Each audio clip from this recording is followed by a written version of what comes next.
अस्सलाम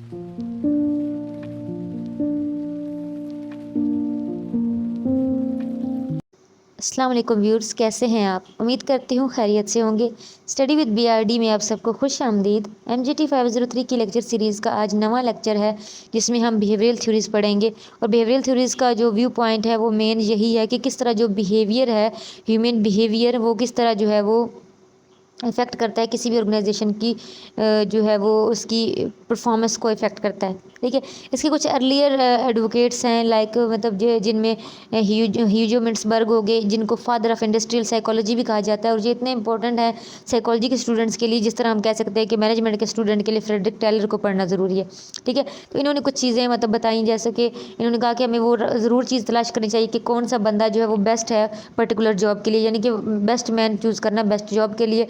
उसके अलावा साइकोलॉजिकल कंडीशंस यूज़ का जो है वो उनको आइडेंटिफाई किया जाए, जो भी किसी भी ऑप्टिमम एफिशिएंसी को बढ़ाने के लिए, यानी आपको मुकम्मल अगर एफिशिएंसी चाहिए किसी काम की, तो आप ये देखो कि मुझे उसके लिए साइकोलॉजिकल कंडीशंस कौन सी यूज़ होंगी, यानी क्या मुझे माहौल को सेटअप रखना है, या मुझे सामने वाले को रिस्पेक्ट देनी है, या किस तरीके से यानी उसके बिहेवियर को मैं जो है वो इस तरह नॉर्मल कर सकता हूँ कि वो मुझे अपना जो है वो 100% दे।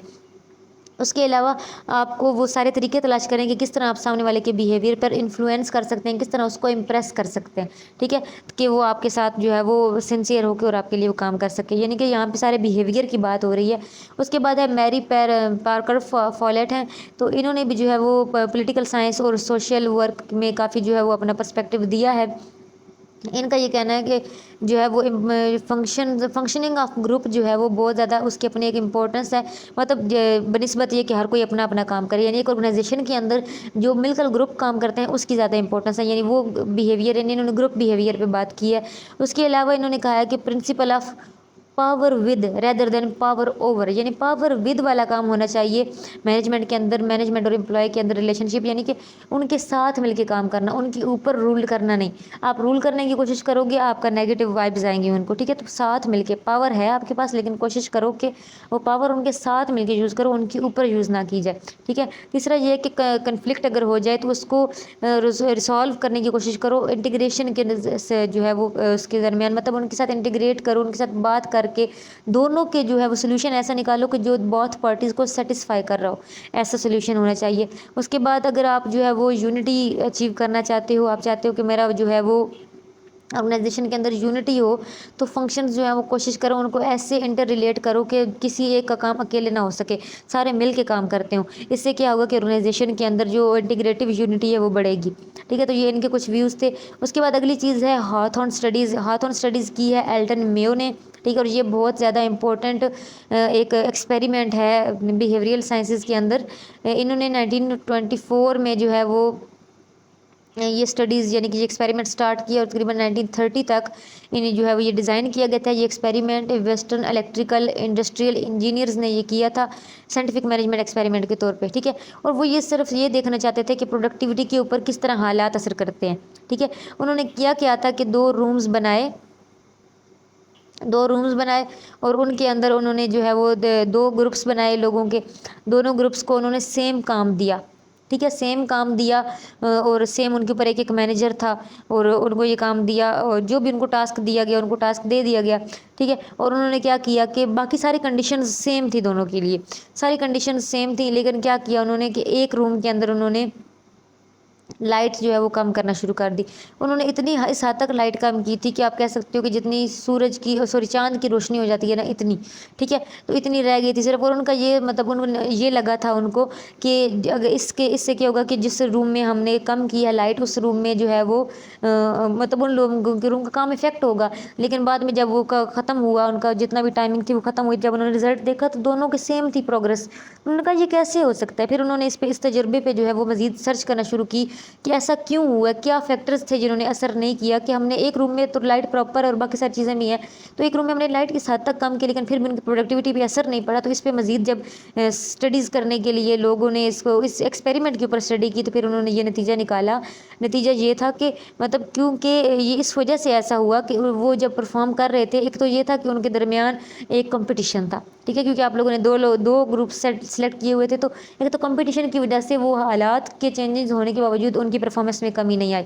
दूसरा ये था कि उनके ऊपर जो उनके सीनियर्स थे, जो उनको मोटिवेट कर रहे थे, जो गाइड कर रहे थे, उनकी मोटिवेशन ऐसी थी कि यानी वो मतलब बेशक हालात चेंज भी होते गए तो लेकिन उनका ट्रस्ट था, और वो ऊपर से इस तरह से उनको जो है वो बकअप कर रहे थे कि मतलब उनको जो है वो उनके प्रोडक्शन में चेंजेस आई ही नहीं। ठीक है, यानी कि अगर हालात ऐसे हों कि आपके पास रिसोर्सेज कम भी हैं लेकिन आपको के ऊपर सीनियर ऐसा हो जो आप पे ट्रस्ट करता हो, आपको मोटिवेट कर रहा हो, तो आप क्या कर सकते हो कि कम में भी आप अपनी प्रोडक्टिविटी अच्छी दे सकते हो। तो ये इनके एक एक्सपेरिमेंट का नतीजा था। उसके बाद अगली चीज़ है जो है वो ह्यूमन रिलेशन के बारे में, और इसमें जो है वो मेन 2 लोग हैं, एक है अब्राहम मैज़लो का ने जो है वो थ्योरी पेश की थी, नीड की थ्योरी इन्होंने पेश की थी कि 5 किस्म की नीड्स होती हैं एक इंसान की, अगर वो पूरी हो जाएं तो जो है वो अब कम्प्लीटली सेटिस्फाइड होता है, और सेटिस्फाइड होगा तो वो मुकम्मल तरीके से अपना 100% दे सकेगा। और वो 5 नीड्स जो हैं वो एक हायरार्की में मौजूद हैं। सबसे पहली एक है, फिर दूसरी, फिर तीसरी, फिर चौथी, फिर पाँचवीं। ठीक है, सबसे पहली नीड जो है वो फिजियोलॉजिकल नीड्स हैं, यानी कि बेसिक नीड्स जैसे कि खाना पीना, घर। ठीक है, तो अगर आपकी ये नीड्स पूरी ना हो रही हो तो आप कभी भी फोकस नहीं कर सकते हो अपने काम पे। अगर आपकी ये नीड पूरी हो जाए तो दूसरी नीड होती है आपकी सेफ्टी की नीड, कि आप जहाँ काम कर रहे हो वो आपकी जगह सेफ़ हो, आप जहाँ से घर आते हो फिर आप ऑफिस जाते हो वो जगह आपकी सेफ़ हो, आना जाना सेफ़ हो। तो यानी कि ये सेफ्टी दूसरी उसकी नीड है। अगर ये भी उसकी पूरी हो रही है तो तीसरी नीड उसकी होती है बिलोंगिंगनेस और सोशल होने की नीड, कि यानी कि मैं जहाँ पे काम करता हूँ वहाँ पे मेरे से कोई बात करने वाला हो, मेरे फ्रेंड्स होने चाहिए। ठीक है, यानी कि मैं सोशली मतलब मैं एक्सेप्टेबल बंदा हूँ। हर बंदे का दिल करता है, क्योंकि अकेले तो कोई नहीं काम कर सकता कि मैं एक ऐसी जगह हूँ जहाँ मुझे आइसोलेट कर दी जाए और कहा जाए सारा दिन काम करो। तो अगर लेकिन मुझसे कोई अच्छे से बात कर रहा होगा, मेरे वहाँ पे दोस्त होंगे, मैं आऊँ जाऊँ, मुझसे मिले जुलेंगे, तो ये एक से जो है बिलोंगिंगनेस की नीड है एक इंसान की, वो सेटिस्फाइड रहता है। अगली चीज़ नीड है सेल्फ स्टीम की। सेल्फ स्टीम की नीड के मतलब बेशक मैं जिस लेवल पे भी हूँ लेकिन लोग मुझे रिस्पेक्ट दें। मैं आऊँ तो मैं ये नहीं कह रहा कि मेरे लिए खड़े हो जाएं, लेकिन कम से कम सलाम करें। ये चीज़ के मतलब सेल्फ रिस्पेक्ट की नीड, कि मेरी भी एक जो है वैल्यू हो सोशल माशरे के अंदर। और आखिरी नीड जो सबसे बड़ी नीड है और वो होती है सेल्फ एक्चुअलाइजेशन की नीड। ये हाईएस्ट नीड है और हर कोई इसे अचीव नहीं करता। इसका मतलब ये होता है क्या, कोई स्पेसिफिक गोल आप अपनी लाइफ में सेट करो और उसको अचीव करने की कोशिश करना। ठीक है, तो ये 5 किस्म के नीड्स हैं, और वो कहता है कि अगर 5 किस्म के नीड्स ये इंसान की पूरी कर रही हो कोई भी ऑर्गेनाइजेशन, मतलब उसकी बेसिक नीड्स पूरी कर जा रही हैं, सेफ्टी की नीड पूरी कर जा रही है, माहौल ऐसा दिया जा रहा है उसको कि वो सोशल हो सकता है। ऐसा नहीं है कि आप काम करते हुए बात भी ना करो किसी के साथ, और उसको रिस्पेक्ट दी जा रही है और उसको माहौल ऐसा फराहम किया जा रहा है कि वो खुद के लिए कोई गोल्स वगैरह सेट करे। तो अगर ऐसी ऑर्गेनाइजेशन है तो वहाँ के लोग सेटिस्फाई होंगे और वो अपना 100% देंगे। ठीक है, और ये कहते हैं कि अगर एक भी नीड जो है शुरू से इसमें से छीन ली जाए तो ऊपर वाली नीड्स कभी पूरी नहीं हो सकती और कभी भी वो इंसान उनको प्रेफर नहीं करेगा अगर उसकी बेसिक नीड्स पूरी नहीं हो रही होंगी। अगला इसमें जो है वो कंट्रीब्यूटर है वो है डगलस मैकग्रेगर। इन्होंने थ्योरी पेश की थ्योरी एक्स और थ्योरी वाई।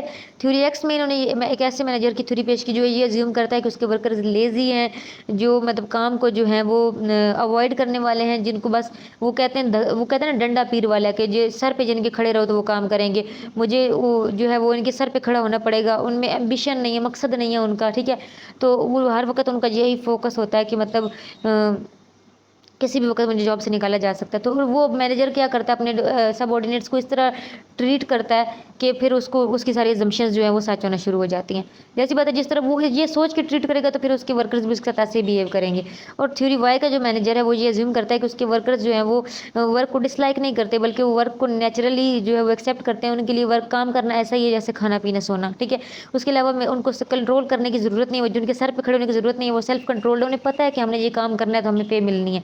ठीक है, उसके बाद वो क्रिएटिव हैं, इनोवेटिव हैं, वो उन पर ट्रस्ट करता है और वो कहता है कि मतलब वो फैसला ले सकते हैं और वो उनको अपने जो है फैसला लेने की जो है वो लेवल पे लेके आता है। ठीक है, जब मैनेजर ऐसा सोचता है और इस तरह से ट्रीट करता है अपने सबऑर्डिनेट्स को, तो उसकी वो अजम्पशंस कंप्लीटली पूरी होती हैं। ठीक है, तो वो कहते हैं कि वर्कर्स जो हैं वो लाइक ऑल ऑफ अस, वो हमारी तरह ही हैं, हम ही उनको वर्क अप करते हैं और डाउन करते हैं अपने एक्सपेक्टेशंस के लिहाज से। ठीक है, अगला जो है वो है बिहेवियरल साइंस अप्रोच ने अब ओवरऑल किस चीज़ पे बात की है, इसने एम्फेसिस किया है कि मैनेजर को अपने टूल्स अपनी महारतें अच्छे से यूज़ करेगा तो वो कुछ भी कर सकता है, यानी इस पे मेन चीज़ इसी पे बात हुई है। ठीक है, उसके अलावा मतलब इन्होंने एग्जांपल्स भी इसी चीज़ की दी हैं कि आप गोल ऐसा जो है वो सेट करो जिसको अटेन करने के लिए आपकी कम से कम एफर्ट लगे, इम्पॉसिबल ना हो लेकिन बहुत आसान भी नहीं होना चाहिए। इससे भी क्या होगा कि आपकी जो है वर्कर्स होते हैं वो मोटिवेटेड रहते हैं और उनको होता है कि हाँ कोई काम है जिसको अचीव करने के लिए मेहनत करनी है। तो ये इनके मेन 2 चीज़ें थी। ठीक है, तो इनका ये कहना था। تو یہ تھا ہمارا آج کا لیکچر. آئی ہوپ آپ کو سمجھ میں آ گیا ہوگا. کوئی بھی کنفیوژن ہو کمنٹ باکس میں پوچھ سکتے ہیں. اس کے علاوہ ویڈیو کو لائک کریں, باقی بھی اسٹوڈنٹس کے ساتھ شیئر کریں, چینل کو لازمی سبسکرائب کر لیں تاکہ آنے والی ویڈیوز کا نوٹیفیکیشن آپ کو ٹائم پہ ملتا رہے اور کوئی بھی لیکچر آپ کا مس نہ ہو. دعاؤں میں یاد رکھیے گا. اگلی ویڈیو تک کے لیے اللہ حافظ.